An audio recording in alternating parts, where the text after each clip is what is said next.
السلام علیکم میری یوٹیوب فیملی، کیسے ہیں آپ سب لوگ؟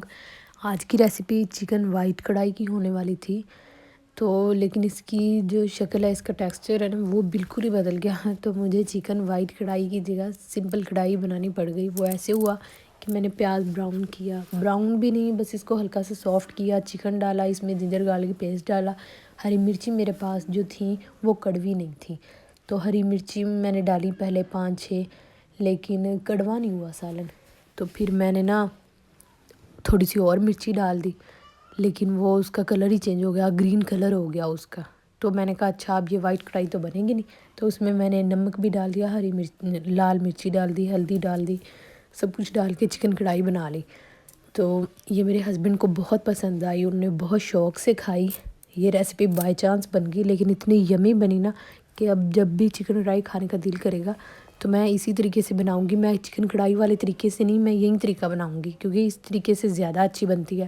اور اس میں ٹماٹر نہیں ڈلے تھے، تو میں نے اس میں تھوڑا سا نیمبو کا رس ڈال دیا کھٹاس کے لیے، اور اس کے بعد میں نے تھوڑی سی اس میں کریم ڈال دی۔ بہت یمی ریسیپی بنی تھی، آپ لوگ بھی ضرور بنانا۔ اچھا، میں آپ لوگوں کے ساتھ نا اپنی لائف کا ایک ایکسپیرینس شیئر کرنا چاہتی ہوں۔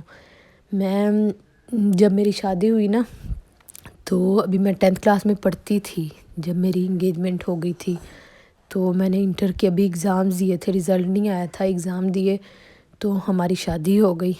شادی جب میری ساس آتی تھی نا شادی سے پہلے وہاں، تو کہا کرتی تھی اس کو کوئی جہیز نہ دو، ہمارا گھر اس کا ہے، ہمارے گھر کا سارا سامان اس کا ہے، اس کو کچھ نہ دو، یہ ہماری بیٹی ہے، ایسے ہے ویسے ہے۔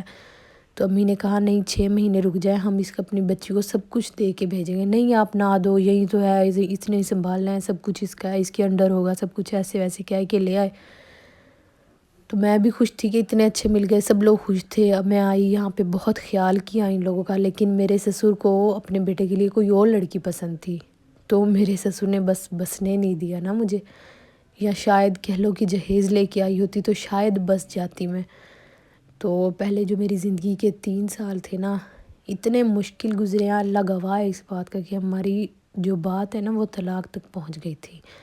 پھر اس کے بعد کیا ہوا کہ میرے دیور کی شادی ہو گئی۔ میرے دیور کی ایج 18 سال تھی جب اس کی شادی ہو گئی، تو جو میری دیورانی آئی وہ میرے سسر کی بہن کی بیٹی تھی، تو ان سب کو لگتا تھا کہ وہ ہماری بھانجی ہے تو وہ ہمیں سنبھال لے گی، لیکن جب وہ آئی تو اس نے تو بھائی دن میں تارے دکھا دیے ان کو، نہ پانی کا پوچھتی نہ روٹی کا پوچھتی۔ پھر انہیں سمجھ آ گیا کہ ہاں جو ہماری بڑی بہو ہے نا وہ جہیز تو نہیں لے کے آئی، لیکن ہمیں سنبھالنے والی وہی ہیں، وہی سنبھالے گی ہمیں۔